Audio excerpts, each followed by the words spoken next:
Rassure-toi, Karim, tu n'es pas au bout de tes surprises, en sachant que tu connais certainement ces éléments.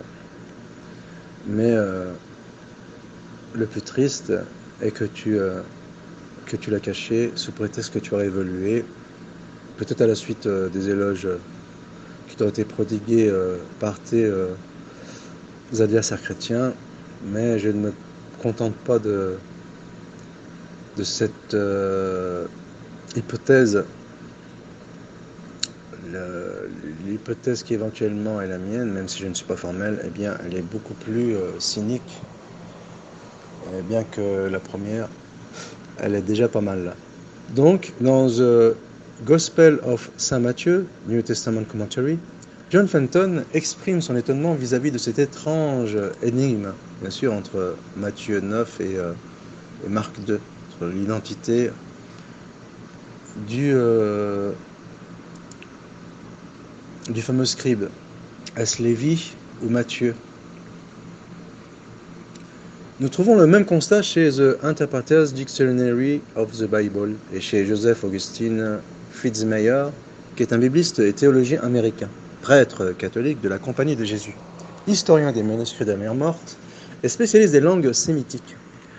Professeur de Nouveau Testament à l'Université catholique de Washington, récipiendaire de la médaille Burking en 1984, il était membre de la commission biblique pontificale de 1984 à 1995 et président de la Studorium Novi Testamenti Societas en 1992. Ce dernier, donc on a vu de qui nous avons affaire. Ce n'est pas un musulman arriéré fanatique. Remet en question l'affiliation du troisième évangile à Luc. Et ce n'est pas le fragment de Muratori ou canon de Muratori, la plus ancienne liste connue d'écrits considérés comme authentiques, entre guillemets canoniques par les chrétiens, qui intercédera en faveur de Luc. Déjà, sa date de rédaction est controversée. Ça commence bien. Ce n'est pas un musulman fanatique qui le prétend, mais d'éminents spécialistes. Un élément nouveau est aussi la remise en cause de la datation du canon de Muratori, reporté par Sundberg au IVe siècle. Canon Muratori, un 4th century list. Harvard Technology. La date traditionnelle, fin du IIe siècle, garde cependant de forts soutiens. Voir Vereden, The Canon Muratori of Matter of Dispute. Et donc, ici, bien sûr, les d'éminents spécialistes ramènent la rédaction du fragment des Muratori au IVe siècle, même si, bien sûr, selon l'opinion officielle, il remonte au second siècle. Et ces 2 siècles d'écart, eh bien, ils pèsent sur la balance, notamment sur la détermination de l'identité des auteurs des 4 évangiles.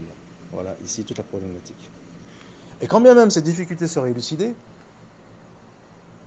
c'est-à-dire l'identité des 4 auteurs des évangiles canoniques, il faudra non seulement déterminer l'identité de l'auteur de ce canon, qui est inconnu au bataillon,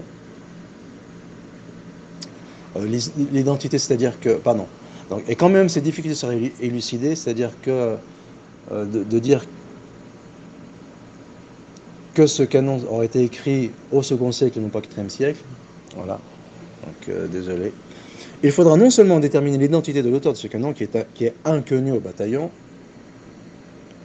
mais apporter les preuves matérielles de son allégation qui ne présente aucune chaîne narrative entre lui et Luc, l'auteur supposé de son évangile éponyme.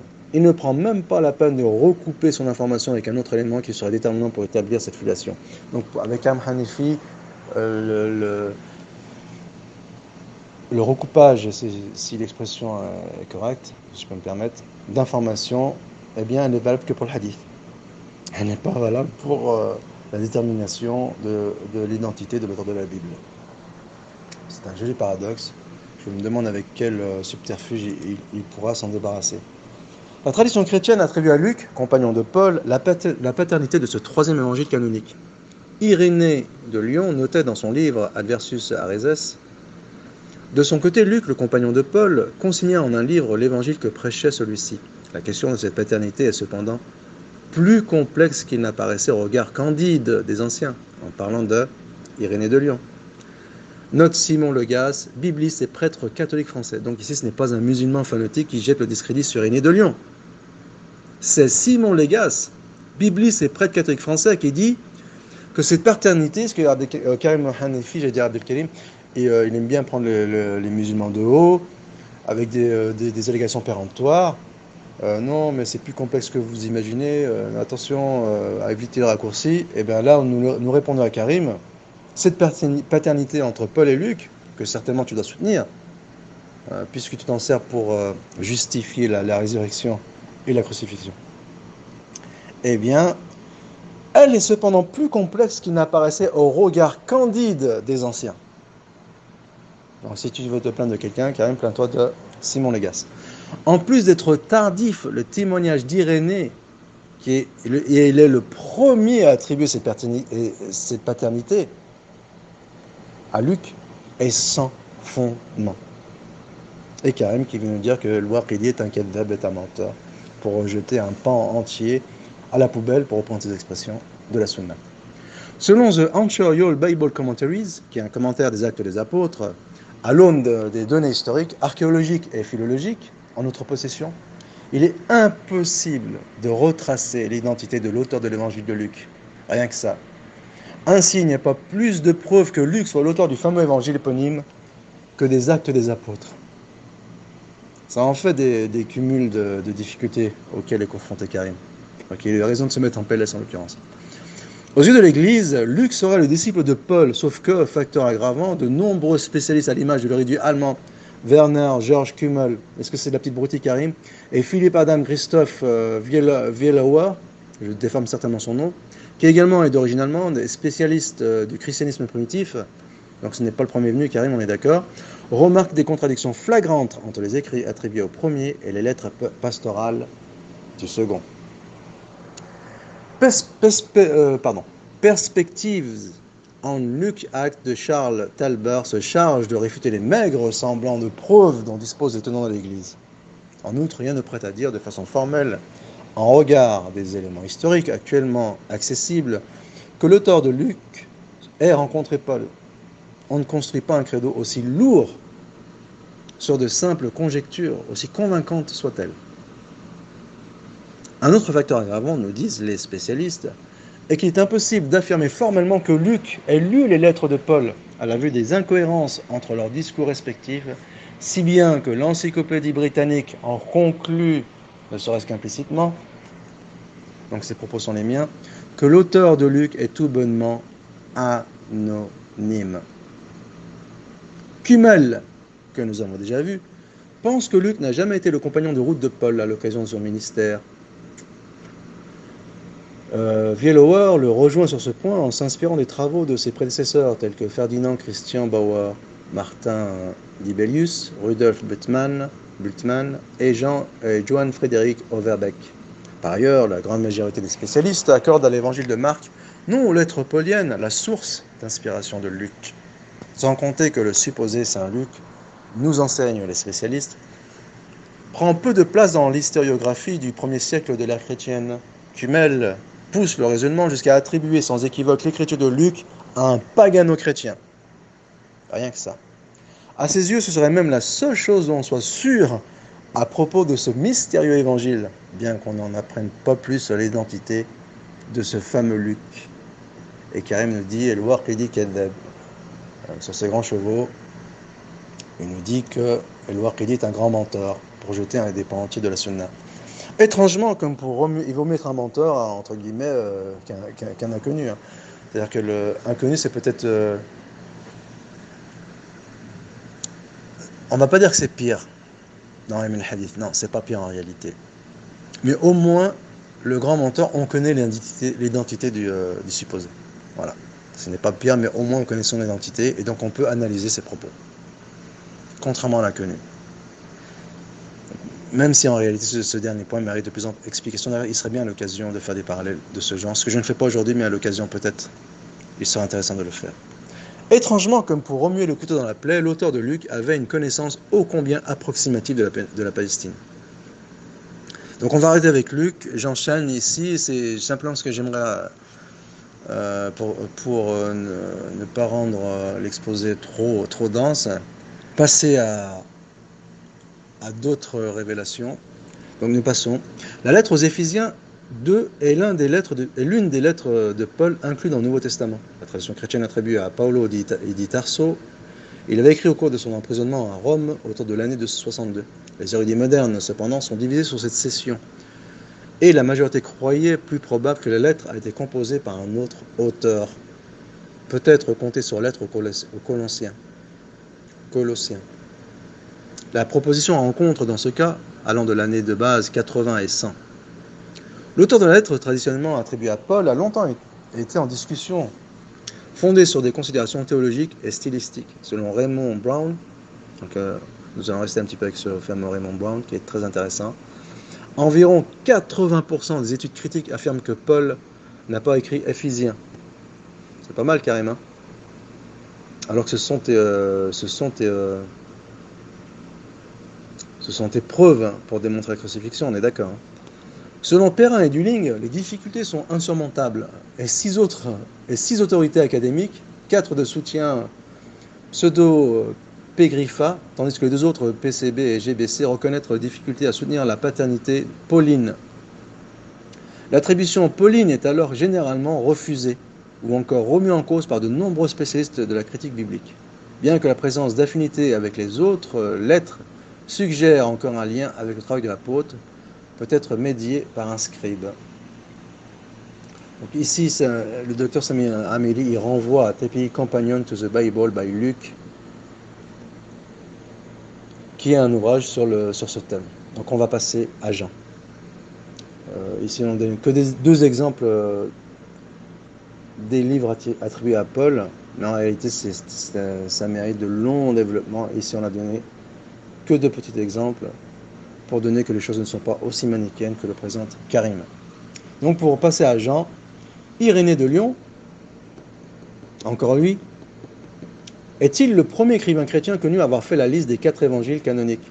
Par là, il s'opposait à Marcion, qui affirmait que l'évangile selon Luc était le seul et véritable évangile. Irénée fut aussi le premier auteur connu à affirmer que l'évangile selon Jean était écrit par Jean l'apôtre et que l'évangile selon Luc était écrit par Luc, le compagnon de Paul. Ni le nom de l'auteur, ni celui de l'apôtre Jean, un des principaux disciples dans les évangiles synoptiques et dans les actes des apôtres, n'apparaissent dans le 4e évangile. Du chapitre 1er au chapitre 20, il n'y a d'ailleurs aucune mention d'auteur. C'est seulement dans l'épilogue du texte au chapitre 21 qu'il est question d'un disciple bien-aimé qui en serait l'auteur. Les exégètes modernes ont posé le problème de l'attribution du texte qui s'inscrit dans le cadre plus large de l'attribution des différents écrits johanniques dans un débat qui reste nourri. Dans la seconde moitié du second siècle, du deuxième siècle, le 4e évangile se répand sous le titre d'évangile selon Jean. Depuis cette époque, pour la tradition chrétienne, l'auteur en est l'apôtre Jean, fils de Zébédée. Pour la plupart des chercheurs modernes, cependant, l'auteur ou les auteurs est un inconnu. Donc ici, il rejoint la conclusion d'André Chouraki que Karim Hanifi avait pris de haut. Non contemporain de Jésus, donc est un inconnu. Donc je répète, pour la plupart des chercheurs modernes, l'auteur ou les auteurs est un inconnu. Non contemporain de Jésus, relevant de la traduction du disciple bien-aimé. Donc c'est le nom attribué à celui qui a été assimilé à Jean, et appartenant à un groupe d'écrivains johanniques, ou école johannique. Donc ça, c'est une thèse pour élucider plutôt la problématique que pose cet évangile. Donc on est loin des raccourcis de Karim, dont les contours de l'histoire sont objets de débat. Pendant longtemps, une majorité des exégètes contemporains ont renoncé à attribuer cet évangile à un témoin oculaire. Il est où Karim, il est où l'investigation sérieuse et scientifique? Quand tu nous dis qu'en regard des 4 évangiles, Jésus a été crucifié. Il y a rien à ce qu'on nous dit ici. Pendant longtemps, une majorité des exégètes contemporains ont renoncé à attribuer cet évangile à un témoin oculaire, et particulièrement à Jean de Zébédée. Donc on revient ici à l'allégation d'André Chouraki. Depuis le début du XXIe siècle, mais un nombre croissant d'exégètes défendent l'hypothèse d'un lien entre le milieu de la rédaction de l'Évangile et un ou plusieurs témoins oculaires des événements rapportés par le texte. Bien sûr, ici, ce n'est qu'une hypothèse, on est d'accord. Le disciple bien-aimé, et de toute façon, ça n'interfère nullement en faveur de l'Évangile, puisqu'il faudrait nommer une chaîne narrative, c'est-à-dire qu'il faudrait relier une chaîne narrative entre le fameux Évangile, exactement comme pour le hadith, n'en déplaise à Karim, et les témoins oculaires de l'événement. Et c'est une difficulté insurmontable. Le disciple bien-aimé a souvent lui-même été identifié à Jean, fils de Zébédée, l'un des 12 apôtres, mais des historiens comme Oscar Kuhlmann ont distingué deux Jean, l'apôtre et l'évangéliste. Ce dernier étant identifié dans ce cas au disciple bien-aimé.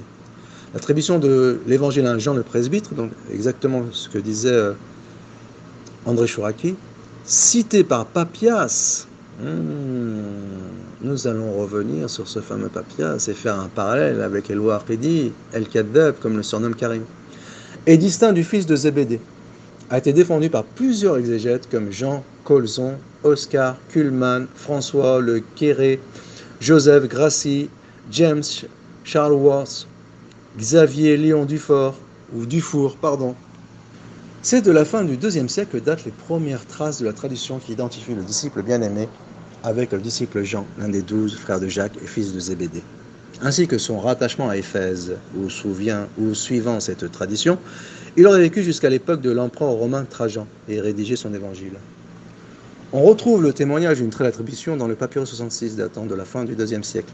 Le premier auteur connu de l'Église ancienne à professer cette opinion est Irénée de Lyon. Et date de quand Irénée ? Vers 180. Qui aura une influence fondamentale sur la définition du canon des 4 évangiles et l'affirmation de son inspiration divine. En sachant que ce même Irénée de Lyon, il soutient ses assertions selon Papas. Donc on voit bien que Papas n'a pas le même statut que El-Waqidi. Selon ce qu'en rapporte Eusèbe de Césarée, un siècle et demi plus tard, Irénée se réclame du témoignage de plusieurs presbytres, bien, dont Papias de Hiérapolis et Polycarde, évêque de Smyrne, mort en 1955. Vous avez vu la chaîne narrative de Irénée de Lyon à Papias de Hiérapolis. Évêque de Smyrne mort, et pour Polycarpe, évêque de Smyrne mort en 1955, qui l'aurait connu enfant et a entendu mentionner sa relation avec le disciple Jean. L'unique écrit de Polycarpe dont nous disposons est muet concernant sa prétendue connaissance de Zébédaïde. De la même manière, nous ne possédons pas d'éléments de Papias confirmant le rapport de Seb que Papias aurait connu à la fois Jean l'apôtre et Jean le presbytre. Donc ici, c'est un élément aggravant. Déjà sur la crédibilité de Papias, nous allons y revenir, comparativement à Al-Waqidi, et sur le rapport de Seb. Ces éléments rendent impossible l'authentification et la reconstruction de la traduction dont Irénée se fait le porteur. Et Karim, il vient sur ses grands chevaux. Je suis venu ici pour vous enseigner du haut de ma tour péremptoire, d'où je vous targue. Et vous n'avez pas à discuter mes assertions. Au IVe siècle, Épiphane de Salamine rapporte que la secte des Aloges attribuait le 4e évangile au gnostique du IIe siècle, Cérinthe. Ici, facteur aggravant. Et refusait de l'attribuer à Jean, tout comme l'Apocalypse de Jean. Donc d'ailleurs, l'Apocalypse de Jean, c'est peut-être par le biais de ce texte que Karim, là je suis dans la spéculation, donc je précise, il prédit un événement eschatologique pour ces prochaines années, peut-être 2021, 2022, 2023. Et ce serait peut-être aussi l'une des raisons pour laquelle Karim serait entré en PLS. Mais là, je suis dans la spéculation, donc je continue.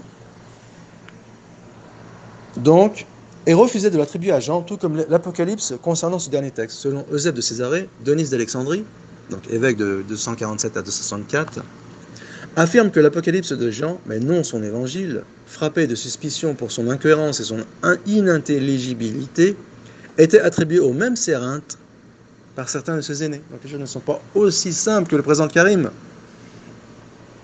À partir du XIXe siècle, l'exégèse historico-critique questionne plus avant la paternité johannique, soulignant que le texte a été rédigé plusieurs décennies après les événements qu'il décrit. Ils sont les témoins oculaires qui arrivent là.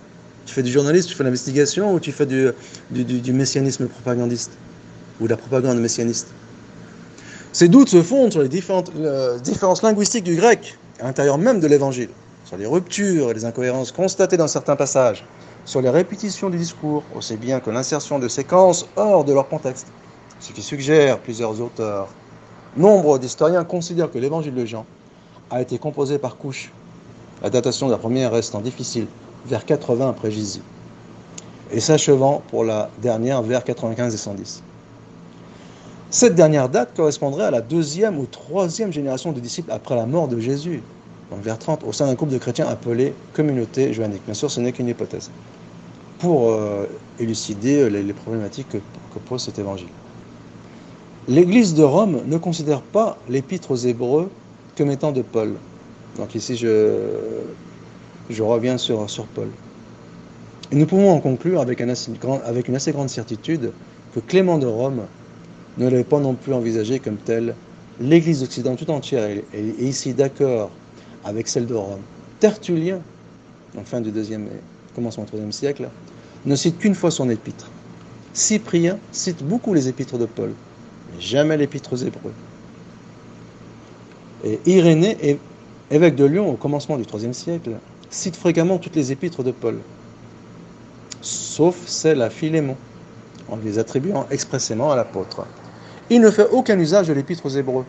Ainsi, dans toute l'Église d'Occident, pendant les 3 premiers siècles, l'épître aux Hébreux n'a pas été considéré comme ayant Paul pour auteur.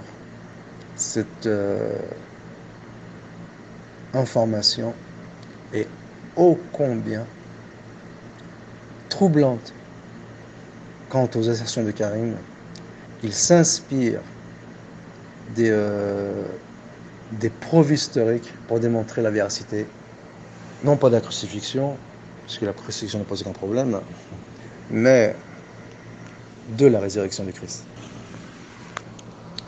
Et donc, après avoir jeté le discrédit sur les éventuels témoins oculaires d'un point de vue purement scientifique, et selon les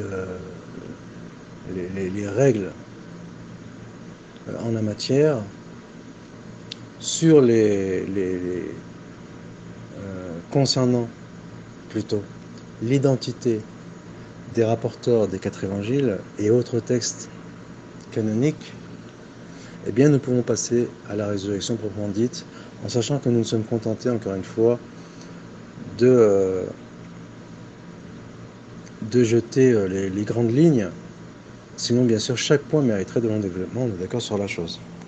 Donc, pour passer à la résurrection, Joachim Jérémias, théologien luthérien et universitaire allemand, célèbre spécialiste du Nouveau Testament et du Proche-Orient ancien, souligne que les chrétiens du 1er siècle ne consacraient aucune liturgie en l'honneur du tombeau vide du Christ. C'est un élément intéressant, même s'il n'est pas déterminant lui-même, mais si on l'ajoute à d'autres éléments, il peut être éventuellement déterminant. Robert Horton Gentry, né en 1932, est un universitaire américain et professeur à la retraite d'études du Nouveau Testament et du grec Cohen, je ne sais pas comment dire. Il corrobore ce fait historique, qu'il n'y avait aucune liturgie consacrée au tombeau vide du Christ après le fameux événement de cette prétendue résurrection. Et Karim lance un défi aux musulmans sur la véracité de l'événement en s'appuyant, comme il le dit lui-même, sur le Coran. Suivant les récits d'Eusèbe de Césarée, hagiographe de l'empereur Constantin, Les réformistes, donc je suppose avec lesquels est confronté Karim Hanifi, ils nous ramènent souvent en avant la thèse complotiste pro-Omeyyade. Mais là, tu fais quoi la thèse complotiste pro-Constantin, Karim? Donc, suivant les récits de Seb de Césarée, Seb de Césarée, donc ici nos réformistes, si j'étais ce décrédit sur Mohamed Zuhri, qui serait un hagiographe ou un apologiste omeyyade, pro-Omeyyade. Et qu'est-ce que vous faites de Seb de Césarée? Et les règles ne sont plus les mêmes. Donc ici, ce deux poids deux mesures, c'est la preuve d'un engagement idéologique et non pas l'objectivité qui réclamait un chercheur en la matière.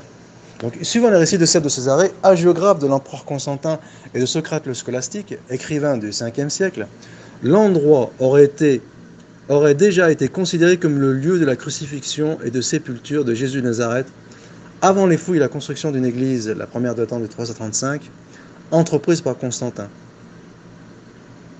Donc, bien sûr, le témoignage de Seb de Césarée, eh bien, il est mis en caution. Il est à mettre en caution. La communauté se serait toujours souvenue du lieu, même lorsque le site fut recouvert par le temple d'Adrien. En réalité, et là sont les faits, aucun lieu de culte chrétien, pas même le Golgotha, n'est historiquement attesté à Jérusalem avant le IVe siècle. Et Karim qui nous parle de Waqidi Kadhab, mentor, c'est un grand mentor.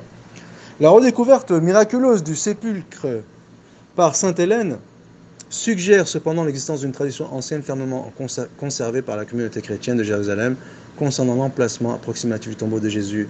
Mais ici nous sommes dans l'approximation, bien sûr. À partir du XIXe siècle, un certain nombre d'érudits a contesté le fait que le Saint-Sépulcre puisse être le site réel de la crucifixion de Jésus et de son inhumation. Ils soutiennent que l'église se situant à l'intérieur des murailles ne pouvait être le lieu de ces événements que les textes bibliques placent à l'extérieur des murs. En 1883, le général Charles Gordon identifia un tombeau dans une paroi rocheuse d'une région cultivée à l'extérieur des murs. Il le considéra comme le site le plus probable de l'ensevelissement de Jésus. Il suggéra ainsi le jardin de la tombe, situé au nord du Saint-Sépulcre, dans les environs de la porte de Damas, et datant de la période de l'Empire byzantin. Cela correspondrait à la description de Jean. Or, il y avait un jardin au lieu où il avait été crucifié, et dans ce jardin, un tombeau neuf. Cette hypothèse est aujourd'hui écartée. Ce lieu est habituellement appelé le jardin de la tombe, afin de le distinguer du Saint-Sépulcre. Il reste toujours un lieu de pèlerinage, habituellement pour les protestants. Donc ici, il n'y a pas unanimité entre chrétiens, même si on peut distinguer entre catholiques et protestants. Dans l'absolu, il n'y a pas unanimité entre chrétiens sur le lieu du sépulcre. Pour ceux qui doutent de l'authenticité de l'anastasis, ou bien pour ceux qui n'ont pas la permission de se recueillir dans l'église, l'archéologie démontre que la ville a connu 3 extensions au nord. Elles ont donné lieu à autant de remparts successifs. Ces enceintes étaient encore visibles en l'an 70. Flavius Joseph en témoigne et les décrit avec précision. Le premier rempart fut construit par le roi Ézéchias à la fin du 8e siècle avant Jésus. Le second a été construit par les Hasmonéens dans la deuxième moitié du 2e siècle avant JC. La troisième muraille a été étendue par Hérode Agrippa Ier en 41, en moins 44, ou en 41-44, pardon, et entoura seulement le site du Saint-Sépulcre, alors qu'à la même époque, les jardins environnants évoqués dans le Nouveau Testament auraient dû y être intégrés aussi. Ainsi, le Saint-Sépulcre pourrait bien s'être trouvé à l'extérieur du rempart du temps de Jésus. Contrairement au débat enflammé du XIXe siècle, la controverse sur l'authenticité de ce lieu intervient peu dans les débats académiques. Au XXe siècle, les chercheurs et historiens se penchent plus sur l'élaboration de l'interprétation de strates de traditions orales ou écrites au sujet du tombeau de Jésus. Martin Biddle explique que les chercheurs opèrent un décentrement de la question du tombeau de Jésus vers celle du tombeau du Christ, rappelant qu'il est presque inconcevable que l'archéologie puisse jeter toute la lumière sur la vie et la mort d'un personnage relativement insignifiant en Palestine au 1er siècle. Et Karim Hanifi jette son dévolu sur les musulmans qui devraient boire ses paroles et le croire sur parole, sous prétexte qu'il il aurait une érudition dont il ne pourrait se réclamer. Dans Jésus, légende de George Albert Wells, connu sous G.A. Wells, est professeur émérite d'allemand au Birkbeck College de l'Université de Londres. Il est surtout connu pour avoir défendu la théorie selon laquelle Jésus serait un personnage en grande partie mythique plutôt qu'un personnage historique. Alors, bien sûr, ce n'est pas un révisionniste. En tout cas, c'est un révisionniste modéré, ce n'est pas un révisionniste, on va dire, rigoriste. C'est qu'en fait, il distingue entre le Jésus historique du Jésus mythique. Et d'ailleurs, c'est ce que fait Bert Ehrman. J'en ai parlé dans un article. Il existe de nombreux manuscrits bibliques complets ou fragmentés. Ainsi, les manuscrits du Nouveau Testament constituent un ensemble de plus de... Là, donc, je passe au point suivant, qui est sur la constitution des manuscrits du Nouveau Testament et de la datation des manuscrits du Nouveau Testament. Il existe de nombreux manuscrits bibliques complets ou fragmentés. Ainsi, les manuscrits du Nouveau Testament constituent un ensemble de plus de 5800 textes grecs. Bon, mais ça, c'est peut-être pas être impressionnant, mais parfois, certains manuscrits ne sont pas plus longs qu'une boîte d'allumettes. Donc, d'ailleurs, ça, c'est un... On voit, par exemple, chez les Leila Qadr, je ne sais pas comment l'appeler, l'apologiste chrétienne, qui jette le discrédit sur la compilation du Coran de Othman, mais en réalité, elle projette ses propres tares sur son adversaire exutoire, le musulman. Puisque si on devait faire une étude comparative entre la canonisation du Coran et de la Bible, il n'y a pas match. D'emblée, c'est trop déséquilibré. Et d'ailleurs, Bert Ehrman, peut-être de façon un petit peu ironique, il dit que la Bible n'a pas été conservée. On lui pose la question qu'en est-il pour le Coran. Il laisse sous-entendre que s'il s'attaque au Coran, il arrivera aux mêmes conclusions. Mais là, il s'attaquerait à une montagne trop haute. Et je pense qu'au fond de lui, il le sait. N'oublions pas, bien sûr, ses origines juives, donc, qui l'ont peut-être aidé à se motiver pour déconstruire le mythe de la conservation de la Bible. Mais s'il voulait s'attaquer au Coran, il s'attaquerait à une montagne trop haute pour lui. Et je pense qu'un Hanafi le sait. Est-ce que c'était une étape qu'il voulait aborder à l'avenir?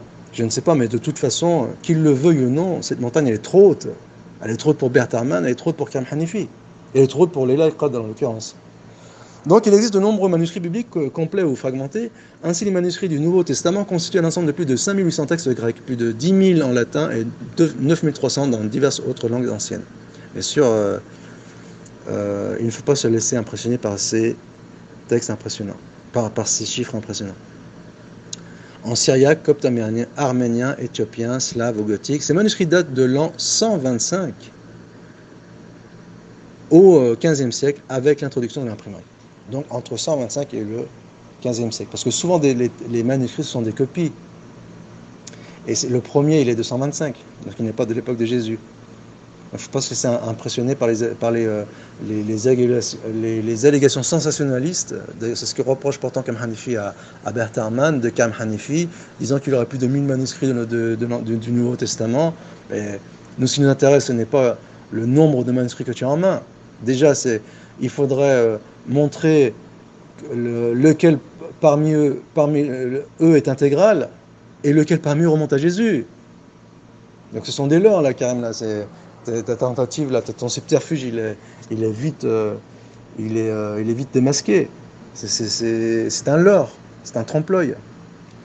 Donc, la plus ancienne copie du Nouveau Testament est un bout de manuscrit de l'Évangile de Jean. Rebay Papyrus P52, qui date peut-être de la première moitié du IIe siècle. La première moitié du IIe siècle, Karim. Le Codex Sinaiticus est un des deux plus anciens manuscrits de la Bible, avec le Codex Vaticanus. Bien sûr, Karim connaît toutes ces choses. Il les a débattues. Il a débattu avec ces éléments à l'époque pour fustiger les chrétiens, même si par la suite, on l'a vu, il a changé de fusil d'épaule. Qui rassemble à la fois l'Ancien et le Nouveau Testament, classé par Gregory Haaland, numéro 1, ou c'est un terme, il me semble, hébreu. C'est un codex de la Bible écrit en caractère de type oncial et datant du IVe siècle, entre 325 et 360. Wow! Et après, Karim, il vient se targuer, dire j'ai plus de 1000 manuscrits. Si tes manuscrits datent de 350 et plus, ils sont sans valeur, mon ami. Le Codex Vaticanus est un manuscrit sur vélin en écriture, et sont sans valeur d'autant plus que ce ne sont que des reproductions qui s'enchaînent les unes à la suite des autres. Et la quantité de production, eh bien, elle n'est pas une preuve de l'authenticité de l'original. Ce qui nous intéresse, nous, c'est l'original, et ça date de rédaction et facteur aggravant, qu'il soit intégral. Donc, arrête de prendre les musulmans pour des imbéciles, quand même. Et respecte leur intelligence. Donc, le Codex, je disais, il est écrit entre 325 et 360. Le Codex Vaticanus est un manuscrit sur vélin en écriture grecque ancienne datant du IVe siècle, conservé à la Bibliothèque apostolique Vaticane. Il s'agit du plus ancien manuscrit connu qui transmet le texte quasiment complet de l'Ancien et du Nouveau Testament. Regarde, Karim, ce n'est pas moi qui le dis, c'est Wikipédia. Le Codex Vaticanus, qui date du IVe siècle, est le manuscrit le plus ancien connu qui transmet le texte quasiment complet de l'Ancien et du Nouveau Testament.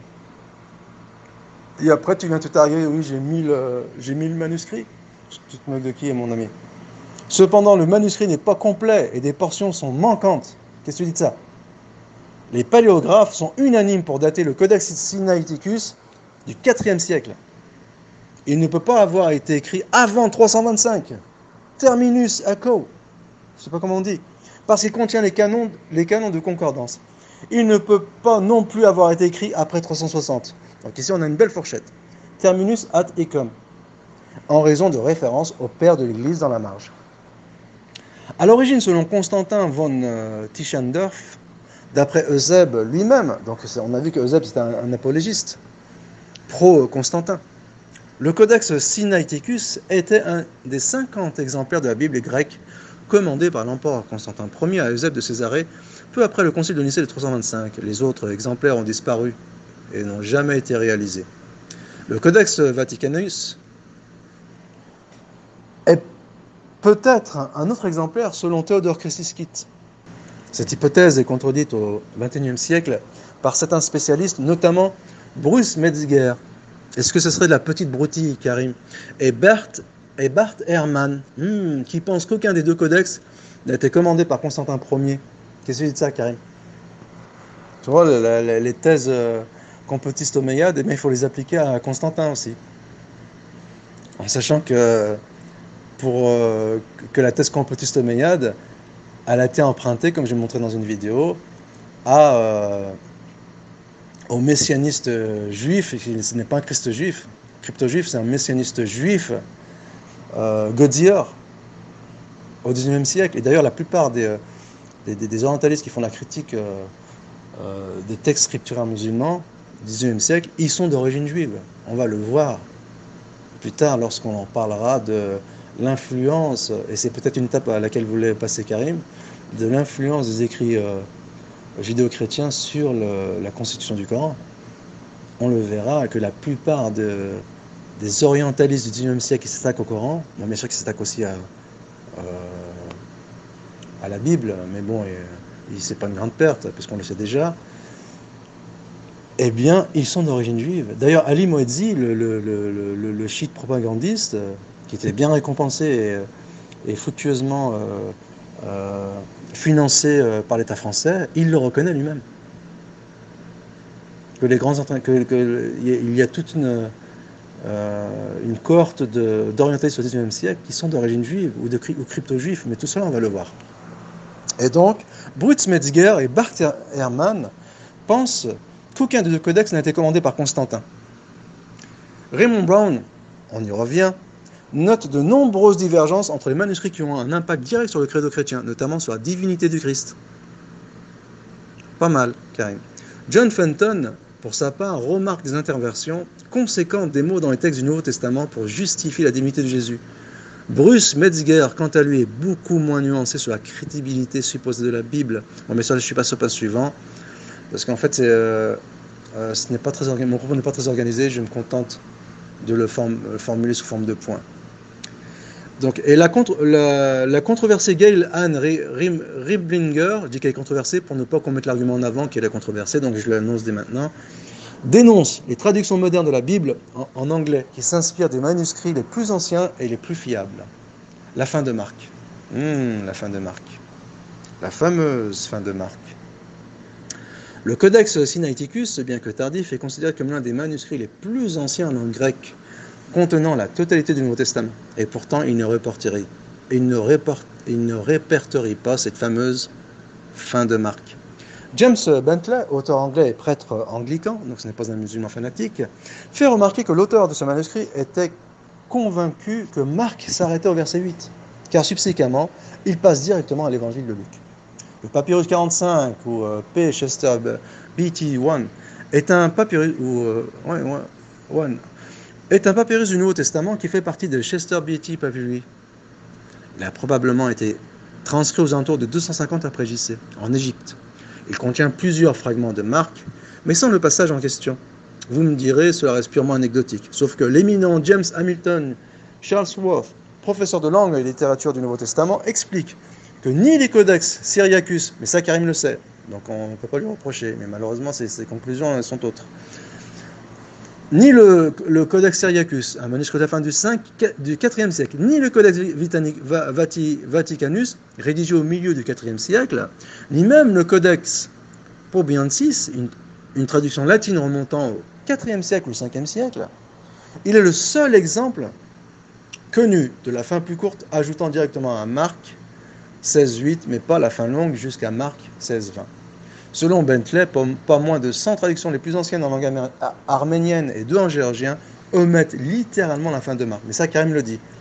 Après, il dit c'est du 50-50. Mais on ne construit pas un credo sur du 50-50, Karim, on est d'accord. Pour ne s'en tenir qu'au milieu évangélique, Frédéric, donc ici je vais citer un article écrit par un chrétien. Bon, bien sûr, les chrétiens, eux, ils ont une approche, on va dire, moderne de leurs écrits. Donc ils sont capables de les critiquer. Ils demandent aux musulmans de faire la même chose. Mais sauf que l'état de leurs textes respectifs n'est pas le même. Donc ici, quand les chrétiens le reconnaissent par dépit, en fait, ils ont une double tare. Premièrement, parce que les faits sont contre eux. Et la deuxième tare, c'est qu'eux-mêmes, ils ont été influencés par la propagande humaniste. Et ils demandent aux musulmans eux-mêmes d'être influencés par la propagande humaniste et demandent aux musulmans d'être des progressistes et des formalistes sous peine d'être taxés de fanatiques. Mais bien sûr, cette allégation elle est purement biaisée. Donc, je vais citer un article écrit par un chrétien. Pour ne s'en tenir qu'au milieu évangélique, Frédéric Godet, dans sa Bible annotée de 1900, admet déjà à propos des versets 9 à 20. Les critiques les plus dignes de confiance n'en admettent pas l'authenticité. Alfred Cohen, donc on suppose que c'est un crypto-juif, propose pour sa part dans son encyclopédie des difficultés bibliques une analyse complète du sujet à partir d'une étude de Wesel. Cohen souligne que les spécialistes sont divisés au sujet de l'authenticité de ces versets, car certains soulignent le nombre important de manuscrits dans lesquels ils figurent. Mais comme nous l'avons vu plus haut, le critère d'ancienneté en philologie, écoute bien ça Karim, et prendre de la graine comme on dit, est très important dans l'histoire d'un texte ancien, qui a été beaucoup recopié. Donc il ne faut pas se fier aux apparences, oui j'ai mis le manuscrit. Et on comprendra que pour savoir si un texte figurait ou non dans un texte original, ce n'est pas le nombre d'apparitions dans les copies. C'est un chrétien qui le dit carrément, ce n'est pas moi. Ce n'est pas le nombre d'apparitions dans les copies qu'il est important de compter. C'est élémentaire pourtant. Mais de savoir à partir de quand ce fragment a été introduit. Et s'il fait cœur avec le reste du document. C'est ça qui compte, Karim. Ne me dis pas il y a 500 manuscrits, donc les musulmans, ce sont des fabulateurs parce qu'ils ont écrit l'évangile de Bernabé. Voyons, Karim, un peu de sérieux. Reprenons les travaux de Wesel. Cohen synthétise donc les faits suivants concernant les versets 9 à 20 en faveur de leur inauthenticité que je résume ici. 1. Preuve externe. Donc je n'ai pas tout mis. C'est juste pour se faire une idée de la chose. Donc il y a des versets absents des manuscrits les plus anciens, Sinaiticus et Vaticanus, les plus anciens manuscrits complets du Nouveau Testament. Semble inconnu de Clément d'Alexandrie d'origine, père de l'Église du début du IIIe siècle. Eusèbe, l'apologiste Eusen parle de Constantin. Eusèbe parle de manuscrits exacts à propos de la finale courte, sans ces versets. Je pense qu'en fait, il veut dire sans la finale longue. Hein. Pour Jérôme, presque tous ces manuscrits grecs n'ont pas ces versets. Dans d'autres copies qui les contiennent, des notes de scribes indiquent que des versions du manuscrit existent sans. Devant l'analyse de Vézel, Quen en convient. Et les preuves externes et surtout internes permettent difficilement d'échapper à la conclusion que le verset 9-20 ne faisait pas partie du manuscrit original de Marc. Qu'est-ce que tu dis de ça, Karim? Regarde bien la suite. Eusèbe, regarde bien, Karim, est le premier père de l'Église avec le Diatessaron, qui est un écrit du IIe siècle, a évoqué cette fin longue. Mais la tradition patristique relayée par Eusèbe de Césarée s'appuie sur le récit de, écoute bien Karim, Papias d'Hierapolis. Eh oui, et toi tu viens de faire la leçon avec El-Waqidi, dont la valeur historique est débattue, notamment parce que l'analyse des indices internes à l'évangile la met en doute. Sans commentaire, Karim. Westminster Study Edition of the Holy Bible émet l'hypothèse que le verset 15 fut emprunté à l'évangile de Matthieu pour harmoniser le passage. Autre difficulté, Karim. Et de toute façon, le verset suivant n'a aucun lien logique avec le rajout de la finale longue qui occupe les 4 derniers versets.